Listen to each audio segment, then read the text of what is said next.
Hey guys, welcome back to our channel. Guys, இப்போ தான் நான் போய் மദ്രാசி மூவி பார்த்துட்டு வந்தேன்.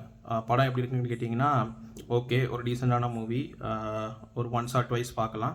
இப்போ ரீசெண்டாக வந்த மூவிஸில் இந்த மூவி வந்து கொஞ்சம் நல்லாயிருக்கு. அண்ட் சிவகார்த்திகேயனுக்கு கண்டிப்பாக இந்த படம் வந்து ஒரு நெக்ஸ்ட் லெவல் கூட்டு போகிற படமாக இருக்கும். அண்ட் இது ஏஆர் முருகதாஸ் படமான்னு கேட்டிங்கன்னா டவுட்டு தான். ஸ்டில் வந்து ஏஆர் முருகதாஸுக்கு வந்து ரமணா, கஜினி, துப்பாக்கி இந்த 3 மூவி தான் வந்து பெஸ்ட்டு. ஸோ அந்தளவுக்கு இருக்கான்னு கேட்டிங்கன்னா அந்தளவுக்கு இல்லை. அண்ட் லாஜிக்கெலாம் தேவையில்லை, ஜஸ்ட் ஒரு என்டர்டெயின்மெண்ட் பர்பஸ்க்காக தான் போகிறேன் அப்படின்னா டெஃபினட்டாக போய் பார்க்கலாம். வாட்சபிள் மூவி தான்.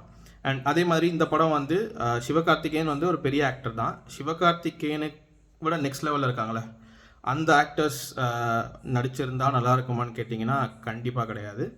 சிவகார்த்திகேயனுக்கு இது டெஃபினட்டாக வந்து ஒரு பேர் சொல்கிற மாதிரி movie. One time watchable guys. அதே மாதிரி இந்த படத்தில் வந்து ஒரு ஸ்டோரியாக எடுத்திங்கன்னா, இப்போ ஏன் தெரில, நமக்கு விக்ரம் வந்ததுலேருந்து அதே ஜானரில் வர மாதிரி படமாக இருக்குது. இந்த கடத்தல், ஆர்ம்ஸ் கடத்தல், இந்த போதைப் பொருள் கடத்தல் அந்த மாதிரி தான் வருது. அது ஏன் வந்து பெரிய டைரக்டர்ஸுமே வந்து அதை ஃபாலோ பண்ணுறாங்கன்னு தெரில.